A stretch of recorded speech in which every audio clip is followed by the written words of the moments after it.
The essence of sex is the hope for happiness in others. The essence of meditation is to find happiness in oneself. There are just two journeys in life: either search for someone else or search for yourself. The one who searched for others was not able to find himself. And the one who finds himself does not need to search for others. He who has found himself has found everything. After learning Dhamma from Gautam Buddha, Sirima, who was a very famous prostitute in the royal house of the Magadha Empire, decided to leave her job as a prostitute and become a devotee of Buddha. Sirima was the most beautiful and richest woman at that time. But now she started devoting all her time to looking after the Buddhist monks, obeying the needs of the monks and doing other good works. Sirima had made it a rule to call 8 monks to her house every day and feed them. She had got 8 invitation cards, which the old monks used to give to the new monks as soon as they returned after the meal. In this manner, every day 8 new monks would come to her place to eat. Sirima would serve food with her own hands to the monks who came to eat and show them proper respect. There was enough food for everyone, and it was very tasty. One day, one of the 8 monks returned from Sirima's house after taking food. Since coming to the ashram, he seemed very happy.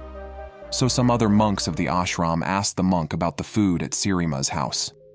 The happy monk said, "There was enough food for everyone and the taste of the food was incomparable.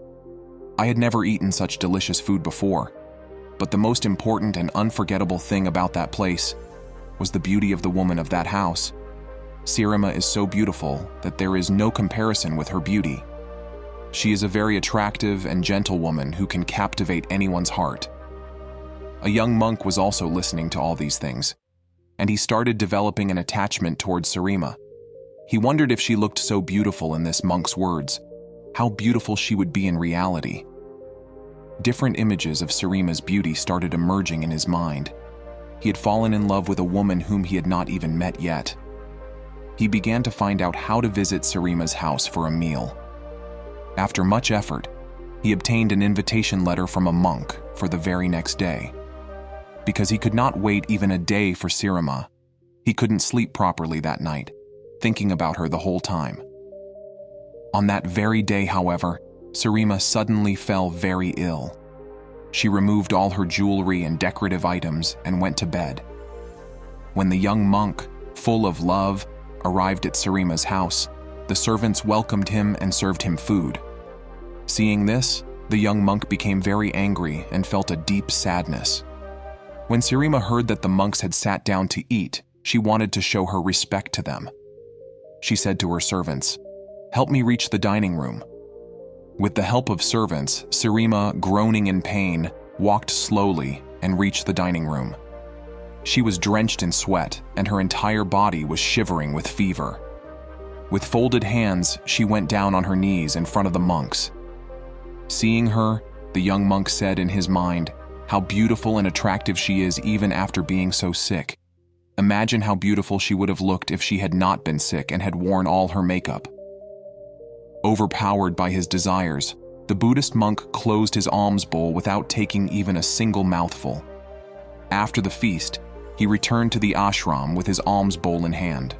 Upon reaching the ashram, he didn't open the alms bowl.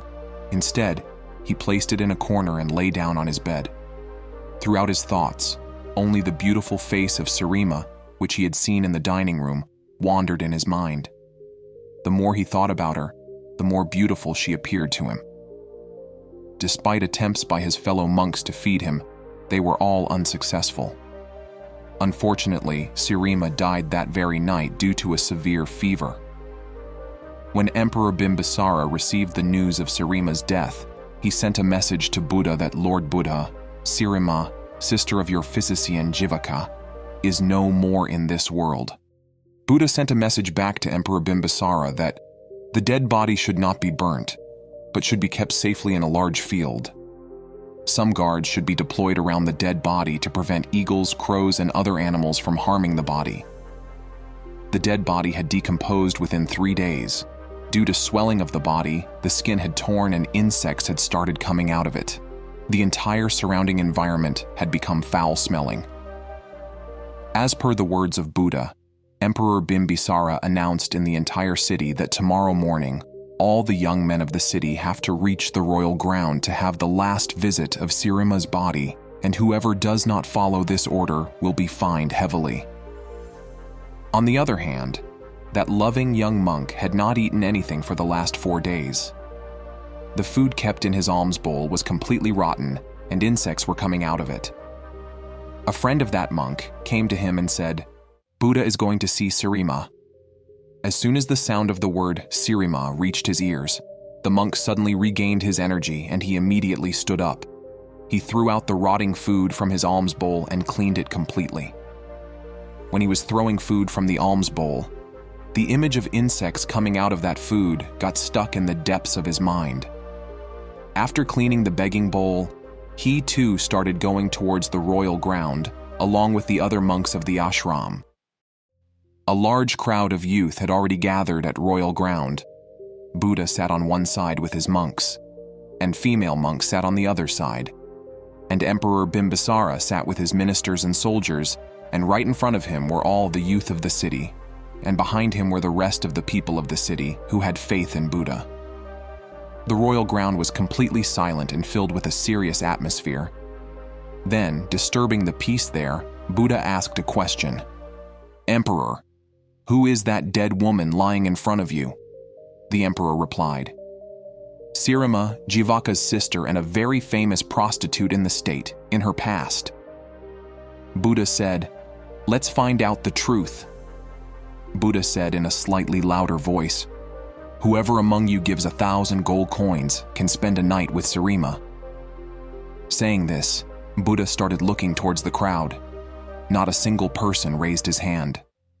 Buddha again said, 500 gold coins. Everyone was still silent. 100 gold coins. No one reacts. 50 gold coins. There was silence all around. Just 1 gold coin. No reaction. For free. Still, no one has shown any desire. Buddha said, "Look, monks, this is the same woman who was the desire of every man in the city till 4 days ago. Everyone considered it a means to fulfill their wishes. People were ready to pay thousands of gold coins to spend a night with her. They used to be ready to kill each other, but today in the same city, no one is ready to even take the body of the same woman for free. This is what happens to every human being's body. This body of ours is short-lived and perishable. It is only made attractive by beautiful jewelry, clothes, and fragrant perfumes. But none of our efforts can save it from growing old, falling ill, and ultimately being destroyed. Only fools involve themselves with imaginations and consider what is dirty to be beautiful and attractive." That sick, loving young monk sitting in the crowd also heard all these words of Buddha. These words of Buddha hurt his heart. He thought about how beautiful and attractive Sirima's body was when she was alive, just like the food that was freshly cooked and served to him. However, with time the food kept in his bowl rotted and the entire begging bowl became filled with insects and flies. Similarly, once life left Sirima's body, it swelled and became filled with insects. Liquid started coming out from it and it became food for flies and other creatures. Thinking about his own body, he realized that he was no different. Even nothing in this world can save his body from being destroyed. That is why being attached to one's body and imagination is just an illusion. With this new knowledge, he became an arihant, which means a person who has gained insight into the true nature of existence and who has attained enlightenment. In the book of Mirdad, Mirdad is saying to his followers that, "Respect women, my friends, and treat them as sacred, not as the mother of the human race, not as a wife or lover, but as man's image and equal partner at every step in the long labor and suffering of a dual life. Because without it, man cannot cross the barrier of duality. It is only in the woman that the man will find his unity, and only in the man that the woman will find her freedom from duality. When the time comes, both of them will unite and become one. They will even become self-conquerors, who are neither male nor female, who are complete humans."